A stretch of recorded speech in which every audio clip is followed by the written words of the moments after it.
Welcome to our second episode of Aunt Betty, Renaissance Queen.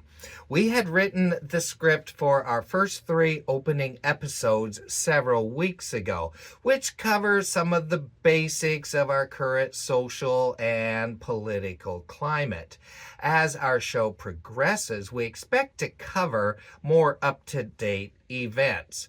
But before going into the script today, we did want to acknowledge the immediate crisis with ICE and the murders in Minneapolis, where we are filming as Congress is negotiating the continuing budget / government shutdown. First, we want to say that these murders are evil and are part of a plan from the government to march us into a totalitarian society. This behavior from the government should never be allowed to become normalized, and Americans should never accept it. And second, this is the time for the Democratic leadership to stand up and to fight for what is right and to 100% defund ICE in its current form and its current mission. Aunt Betty doesn't have much faith that the Democrats will do the right thing, but we must all project good hope and goodwill into the universe and pray that they will surprise us, make history, and actually protect us. And now, back to our regularly scheduled programming. Please consider subscribing, tapping the like button, sharing the video, and please leave a comment. Betty wants to hear from you. Even though humans are a social species, there are healthy population guidelines for any ecosystem. We should think about identifying ideal population models for the peoples. When people are asked, is the country going in a positive direction or a poor direction? The majority of the people say poor, but most people can't pinpoint specifically why. Population imbalance is a big reason in our opinion. It's stressful to be stuck in traffic, wait in line, compete for housing and jobs and the like. It creates unnecessary adversarial tension, and it confuses our roles in society and hampers meaning. Population balance should be in the formula for addressing almost every problem we have. Water and food shortages, high costs of everything based on supply and demand. In pollution, environmental degradation, the plastic island, and wars over territory would all be easier to solve if our global population was in balance.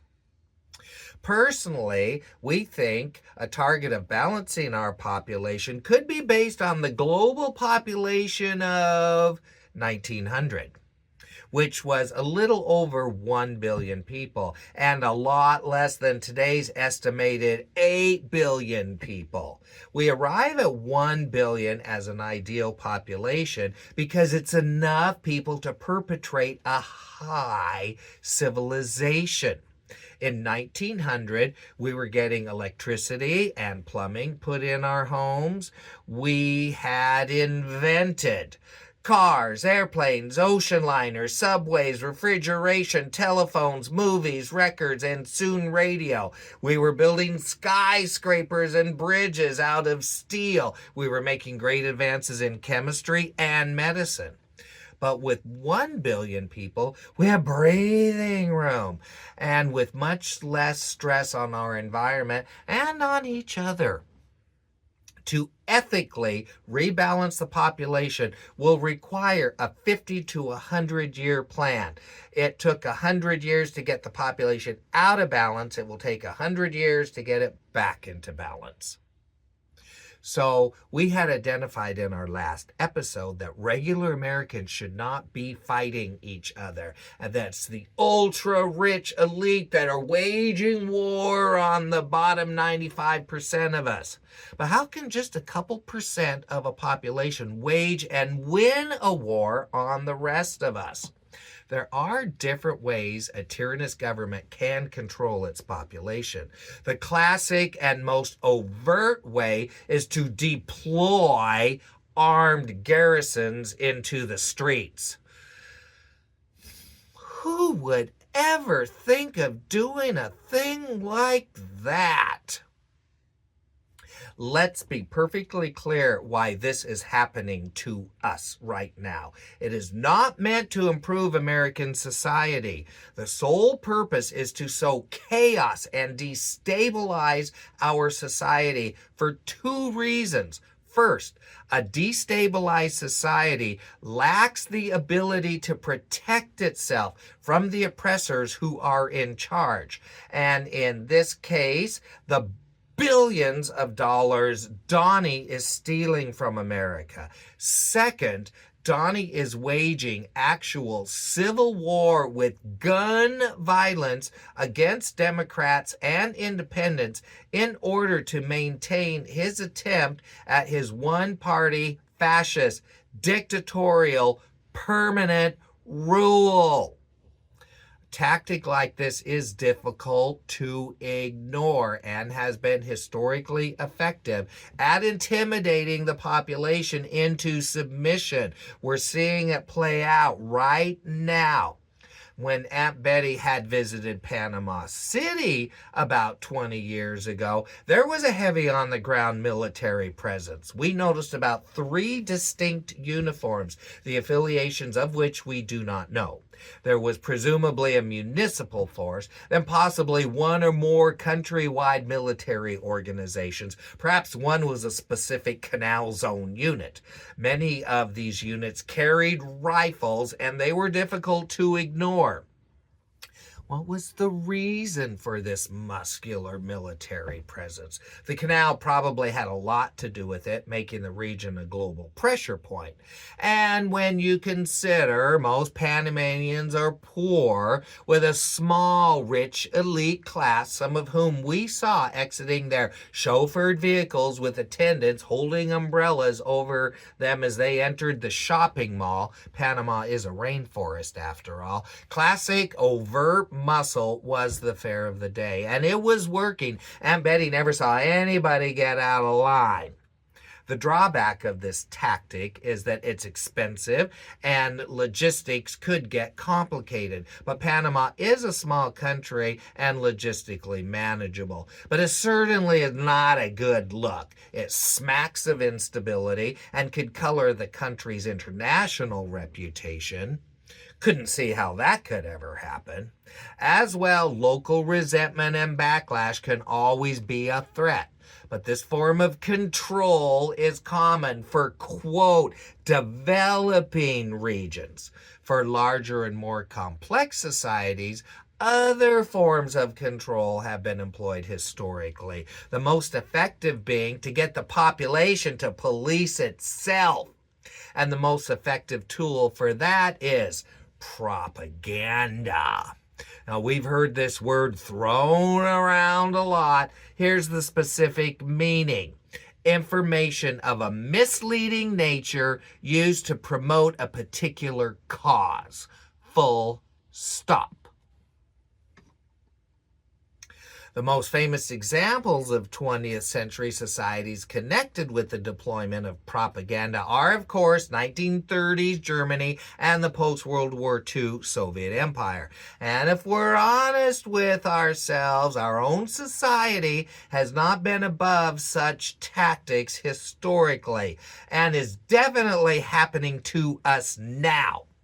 But propaganda, to one degree or another, has probably always been a bedfellow of human society. There doesn't seem to have ever been a shortage of naughty people trying to mislead others to one degree or another throughout history.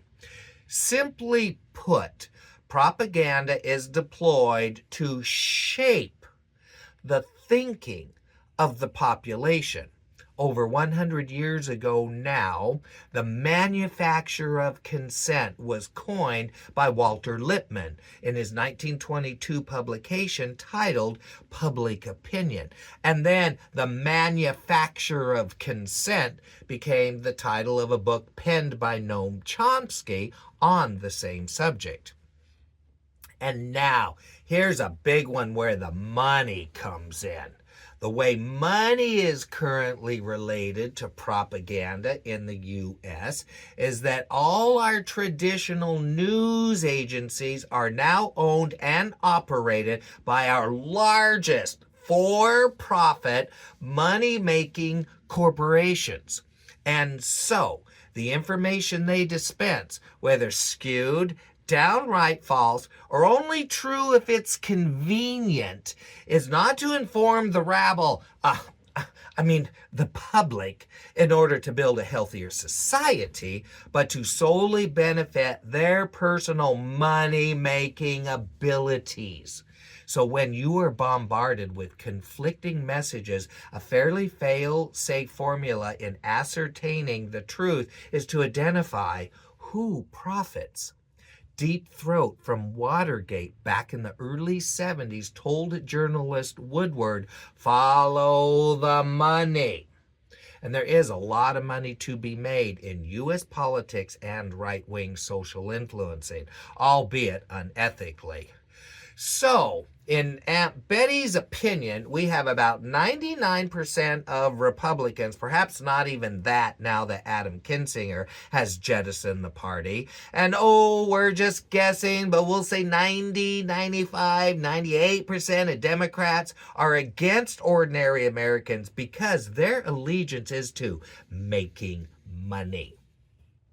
Aunt Betty thinks our political leaders, Democrats and Republicans, or as we often refer to them as bad and worse, should wear uniforms like NASCAR drivers that clearly depict the logos of their corporate sponsors. They should be wearing patches on their clothes that say Exxon, Citibank, Amazon, Apple, Musk, NRA, and the like, or even nonprofits like Greenpeace or Sierra Club. What the hey?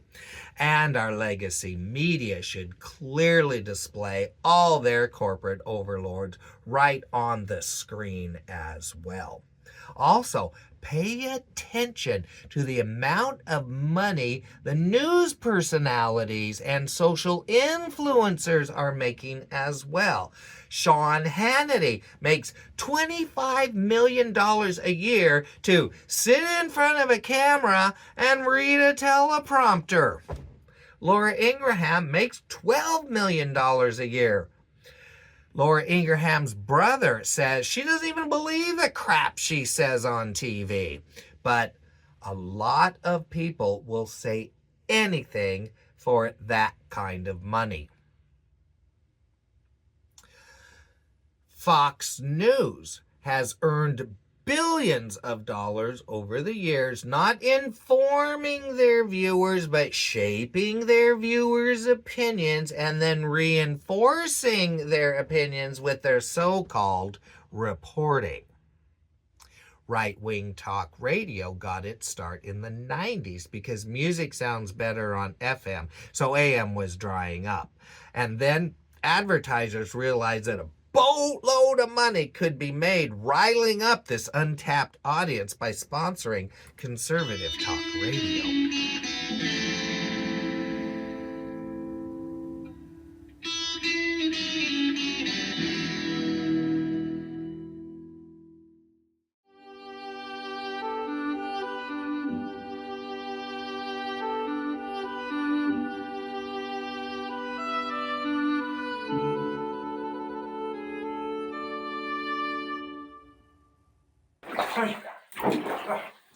Darling, we're gonna be late. What's going on? It's this drain. It's just this drain. It's clogged. I mean, it just won't go down. He's got to get in the bath. I mean, what are we gonna do? Are you sure you know what you're doing? We need a miracle. Greetings from the cosmos. My stratospheric transceiver registered your plea. How may I help thee? Let me get comfortable. Oh, that feels better. Could it be true? It's Handy Betty. I thought you were just a fairy tale. Okay, Handy Betty. You are needed here by the world. We'll go in here. Look at this sweet little bathtub. I see you. There's your little overflow drains right there. We need to tape you off so that the back air cannot come through. And now that we have the air blocked through, we take our plunger and we go in and we're gonna push that clog through like a jackhammer and we're gonna make it go away.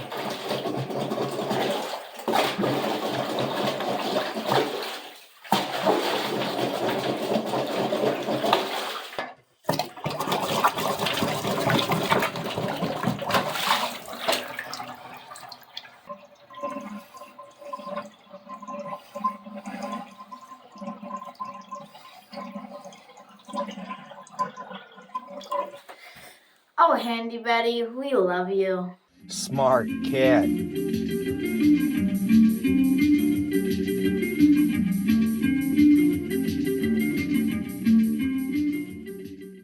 Now let's do some politicking. And we'll start with the unholy alliance of the pre-MAGA Republican Party. From the early 1900s until the 1980s, the Republican Party was primarily and overtly business-focused.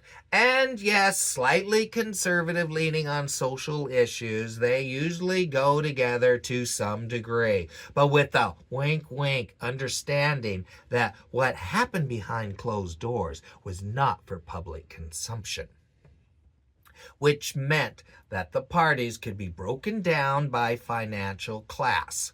Crassly put, the rich and the business people were Republicans and the working class were Democrats. Since there are more working class folk than rich folk, you did see it reflected in Congress, where especially in the House of Representatives was dominated by Democrats the majority of the 20th century.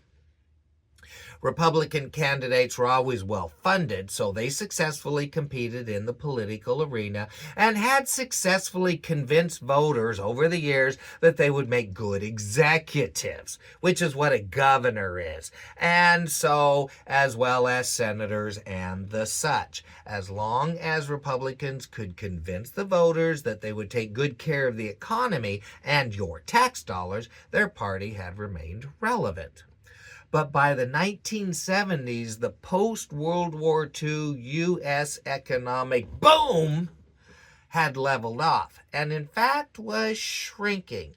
The oil embargo hit big. Voters were beginning to question whether Republicans could continue to deliver the money their way or not. Not to mention Watergate had tarnished the Republican brand. Ooh. Hence, the brand, if not updated, faced possible irrelevance.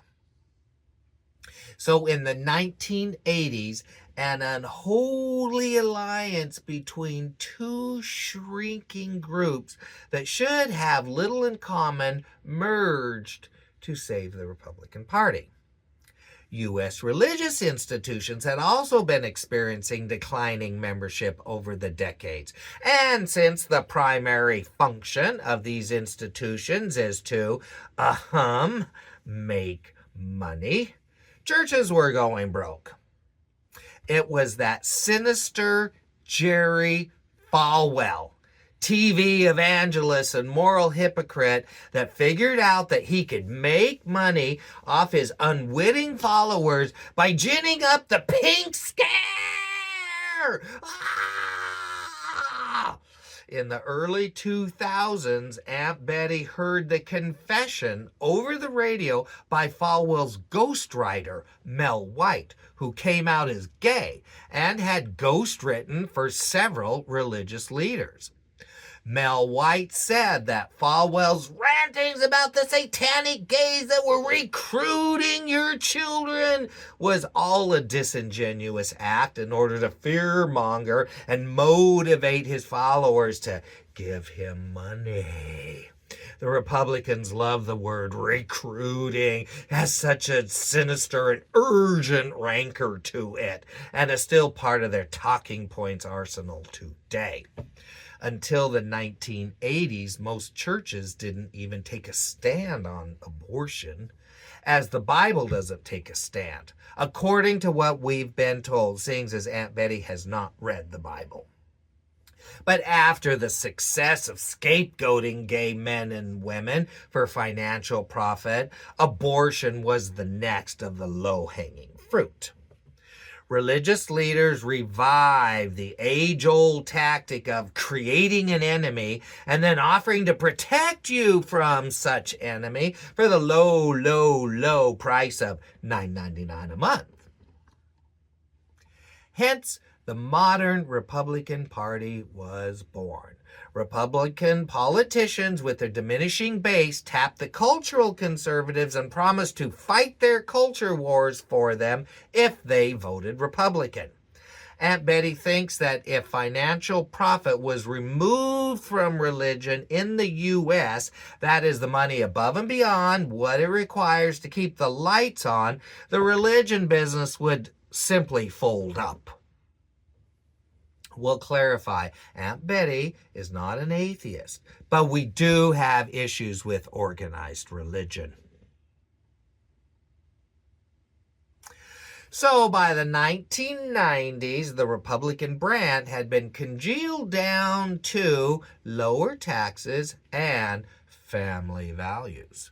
The deal with lower taxes is that the working class who should pay lower taxes never see the relief. It's always the rich people who get their taxes lowered. My blood pressure. And family values is code for anti-gay, anti-abortion, anti-inner city, subcode anti-black, and code for pro-white evangelical Christian.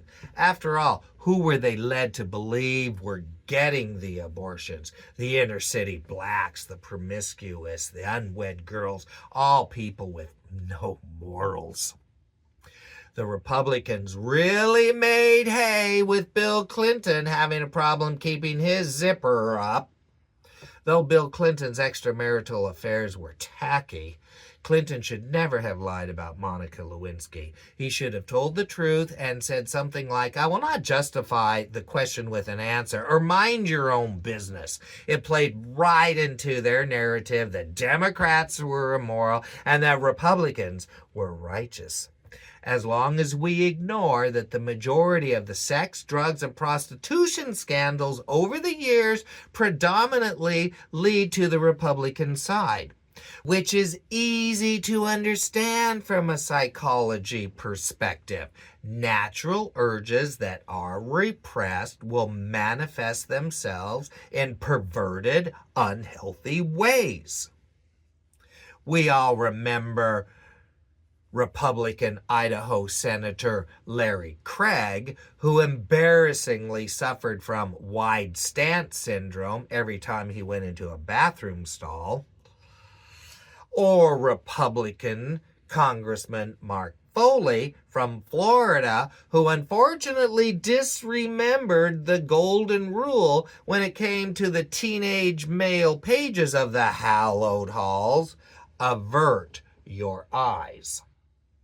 Or most recently, Republican strategist Matt Schlapp, also from Florida, what is going on down there, who was accused of uninvited groping of the male chauffeur of his car. So the Republican Party leadership is inhabited by unethical capitalists and pervy cultural conservatives. But through propaganda, the power wing of the Republican Party has convinced the voters of their own party that Democrats are responsible for what the power wing is doing to them, and that is threatening their way of life. But the truth is, liberal ideology is not threatening the conservative way of life. It's corporate economic practices that are dismantling the small town and rural culture and the manufacturing sector of the U.S. It was the Republican corporate power wing that invented the "liberals want to take away your freedom" meme. All because liberals want to put checks in place to rein in corporate malfeasance like polluting or merging all the companies together so there's no competition and they can jack up the price.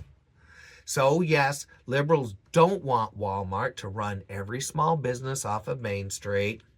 And liberals want to regulate banks and industry so they don't screw us on the prices or poison us. What is also true is that liberals have been weak and ineffective in countering these disingenuous characterizations. And it's a lie that liberals want to threaten churches, though Aunt Betty would tax them.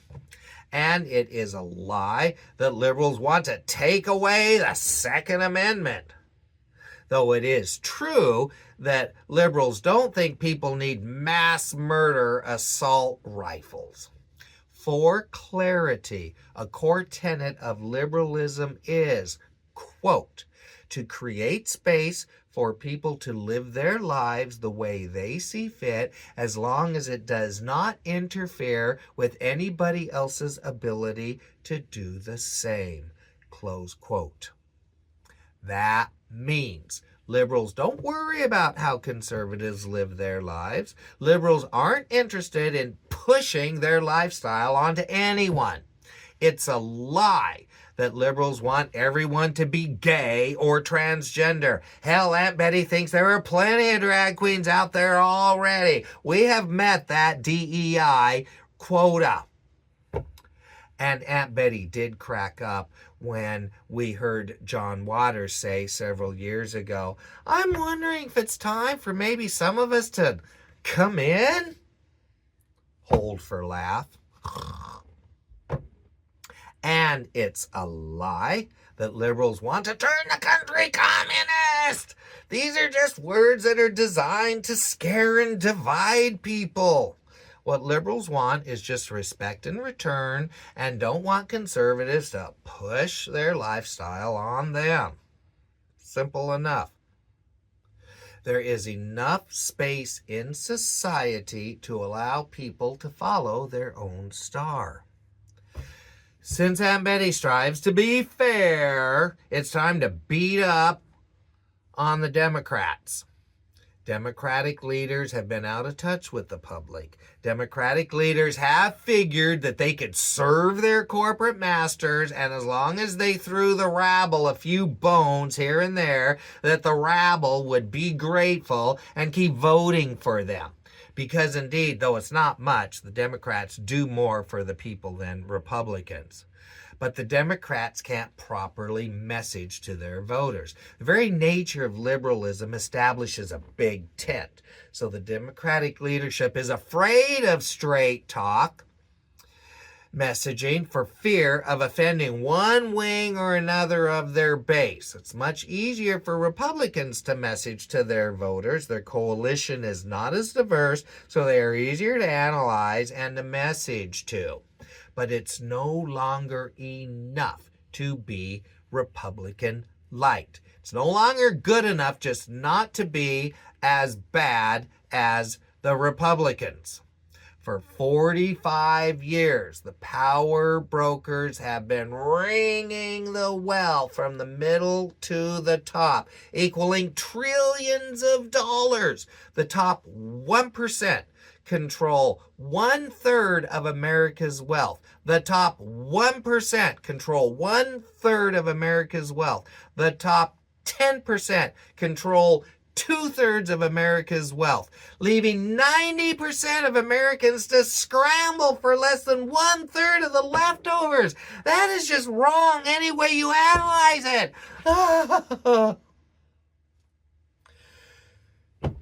So this country needs a revolution of ideas. This country needs a revolution in the way money and power is distributed.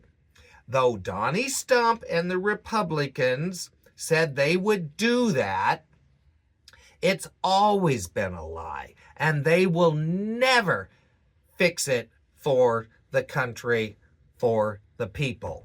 So now it falls to the responsibility of the Democratic leadership. And if the Democrats want to play the same games they've been playing, then the American people need to vote their asses out onto the streets as well and vote in people who will really care about all Americans.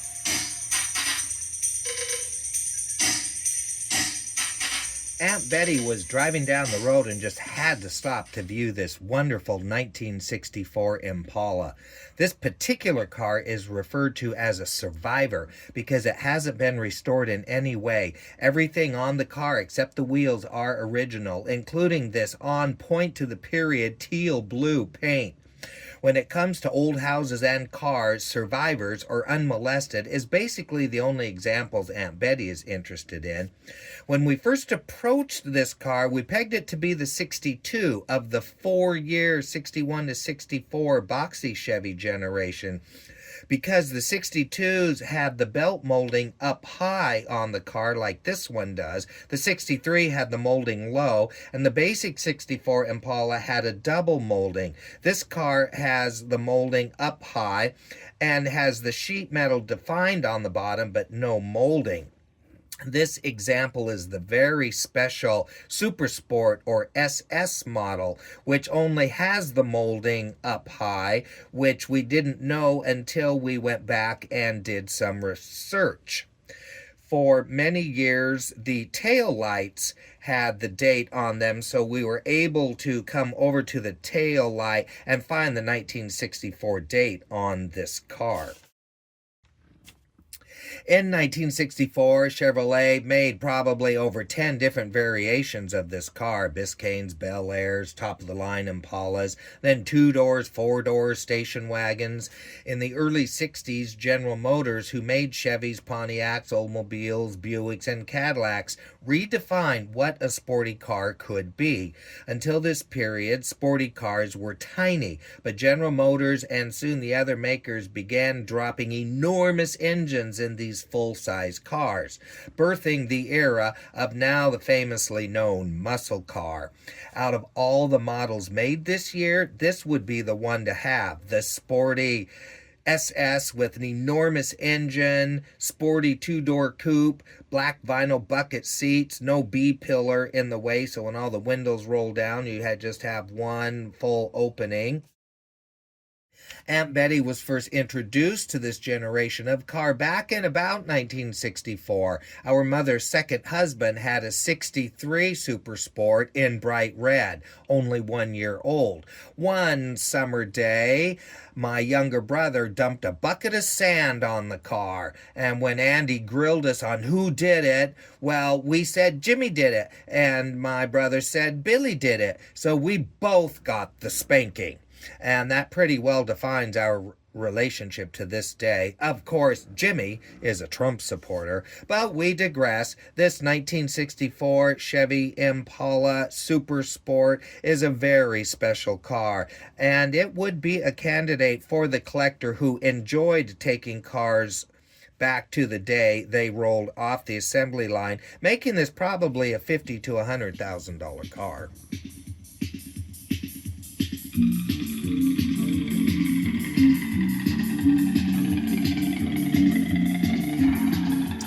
It's It's important to understand that the world is run by organized crime syndicates. But 99% of the world's citizens want peace and stability. Most people are kind and loving. So it's generally the teeny tiny little percentage of people who are willing to do anything to get to the top of power, including lying, stealing, cheating, even murder, are the ones who get there. There are just not enough exceptions. Sadly, even American politics has been rife with corruption. The mob backed Harry S. Truman. The mob backed JFK. Warren Harding was no saint. Neither was LBJ. And it goes on and on and on. But these relationships that politicians and criminals had were kept at an arm's length. Until now. Never in the history of the U.S. was there ever such a blatant criminal as Donnie Stump. Donnie Stump is the blatant manifestation of a mafia crime boss. This is what it looks like. Make no mistake. This is no hyperbole, as Donnie actually got his experience from actual mafia criminals. As Aunt Betty disclosed earlier, we are no psychologists, but it doesn't take a rocket scientist to figure out the thinking. As Donnie conceded, saying, Washington is a swamp, and with my experience, only I can fix it. What Donnie meant was that the United States Treasury and economy is the largest piggy bank in the world, many times over to the tune of trillions of dollars. And these penny-ante, white-collar, criminal, traditional politicians are leaving most of the spoils on the table. Since the system is set up to let people get away with stealing this treasure, we'll show them how a genuinely festering, rotted, to the core criminal does it.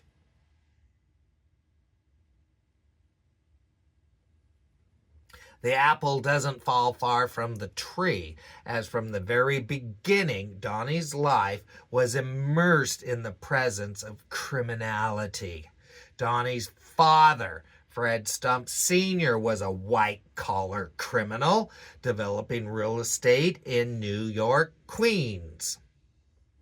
Then Fred shipped Donnie off to the New York Military Academy when Donnie was 13 from 1959 to 1964 because Fred couldn't stand Donnie and didn't want him around. But this ended up being the perfect breeding ground to hone Donnie's latent sociopathic and predatory personality characteristics. This early on is where Donnie developed his reputation of being a bully. We think bullies are often compensating for some perceived deficiency, because this would have been the time in Donnie's life where Donnie would have realized that God had been stingy in distributing certain anatomical appliances. But Donnie thrived at the school, and this is where it was established in Donnie's mind that life was a zero-sum game, meaning that there were only two types of people in the world. There were winners, or we called them killers, and losers. And this is where Donnie figured out how to conceal his inner cowardice with bluster. And one big loser in Donnie's mind was anyone who would sign up for military service and risk their life. So Donnie had Pappy pay off doctors to say poor Donnie had a little bone spur and there's just absolutely no way that little Donnie could perform military service. Around 1973, Donnie hooked up with the most notorious attorney in American history, Roy Cohn, who defended the Stumps on discrimination charges levied by Black Americans living or wanting to live in their apartments. Roy Cohn started his career as counsel for who would become the most disgraced senator of the 20th century, Republican Joe McCarthy, in the 1950s, accusing Americans of that old "we're there, communists." Then Roy Cohn made his fortune defending New York top white-collar criminals, and most famously mob boss Anthony Fat Tony Salerno. Roy Cohn was Satan incarnate, as he had the ability to convince New Yorkers in the public opinion sphere that the mafia crime, including killing, was chic. And many New Yorkers celebrated Salerno's acquittal. At this time, and through Roy Cohn, is where Donnie learned the power of celebrity and manipulating the media for personal gain. Initially, Fred Sr. was grooming Donnie's older brother and Fred's namesake, Fred Stump Jr., to take over the family business. But Jr. didn't have the killer instinct in his heart and didn't want to be immersed in the psychopathic family environment. So Jr. went out and became an airline pilot. But the damage wrought by growing up in that family was so deep that the only way Jr. could cope was to turn to alcoholism, which sadly killed him in 1981 at the tender age of 43. Coincidentally, 43 is an astrologically karmic age, but more on astrology in the future. So Fred was stuck with Donnie. By virtue of its size alone, historically, the level of civic corruption of New York City may be unmatched, going all the way back to the Boss Tweed days in the 1800s. When Donnie was building Stump Tower in the early 1980s, the concrete industry in New York was controlled by the mafia. Donnie possibly had already met these criminals through their mutual associate, Roy Cohn, but suffice to say, Donnie's relationship with the mafia went to a new level at this time. Donnie hired illegal Polish immigrants to work on the asbestos-laden site, tearing down the old building with no safety equipment of any kind. Donnie paid them half the going wage, if he paid them at all, but at least they were white. One of Donnie's over 4,000 lawsuits were over these issues. And true to form, Donnie strung the suit out along for years and years and years until he finally settled in 1998 for over $1 million. At this time, Donnie was married to Ivana, who was reportedly the brains of the operation. Donnie's troubled ego loved the attention and the glamour of the high society profile. When Ivana began getting too much attention, Donnie got jealous. They started fighting, and since Donnie gets bored easily, they divorced. For in Donnie's universe, there is room for only one son. Moving on, every business venture Donnie got involved with, using Daddy's money, he ran into the ground. Donnie had filed bankruptcy on his businesses 6 times. And only Donnie could go broke running a casino. Casinos are money-printing machines, not to mention they have a reputation as havens for mobsters and criminal elements of every kind. So Donnie was right at home. But that was one of the problems for Donnie. According to Donnie's niece, Mary, who does have a PhD in psychology, Donnie's father, Fred, was a psychopath and considered Donnie a disappointment. This developed a dead soul Donnie, whose self-worth could only be measured by the trappings of material wealth. Now it makes sense, doesn't it? which included the validation of the old school, ultra-rich, polite New York elite. Unfortunately for Donnie, these people always considered Donnie a B-lister and a joke. That's now the reason why Donnie loves the ultra-rich business class having to suck up to him, and why the ballroom is so important to him, so that he can hold court and lord over the world's most powerful people who have always snubbed him. The reason why Donnie has had a grievance against the FBI all of these years, if you didn't know, is because the FBI was investigating the Russian mob. Which, guess what that did? That led them to Donnie. Apparently, the only business transaction Donnie was successful was laundering money for the Russian mob. Reportedly, Donnie has had shady dealings with Russian criminals for years, including a criminal, Dmitry Rybolovlev, that paid Donnie many millions of dollars to launder money through a real estate transaction. The only little detail was that Donnie would have to stab his own best friend in the back in order to get the property out from underneath him. And you will never guess who this best friend was. Why, it was the one and only Mr. Jeffrey Epstein. But hey, it's only business.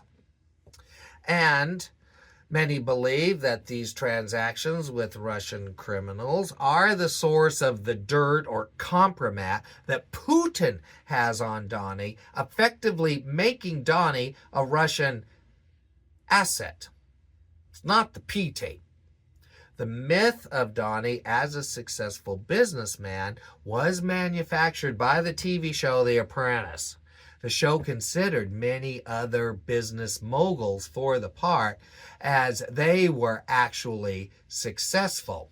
But Donnie, being a natural charlatan, was picked as he was able to convincingly fake being successful on the TV. And the timing could not have been more perfect for Donnie, as he was on the verge of financial ruin. John D. Miller, former chief marketing officer for NBC, apologized for creating the myth and deeply regrets the part he played in creating this monster that has now taken over. It's reported that Stump Tower was so run down that it was difficult to get good shots for the show. And the lavish boardroom was the original hoax. It wasn't even real. Yes, it was a studio set. Well, and just like that, we have burned through episode 2 of Aunt Betty, Renaissance Queen. Aunt Betty is up to our eyelashes in outside projects, but we will strive to get episode 3 out in about a week or so. Until then, this is Aunt Betty signing off and encouraging you to keep it clean.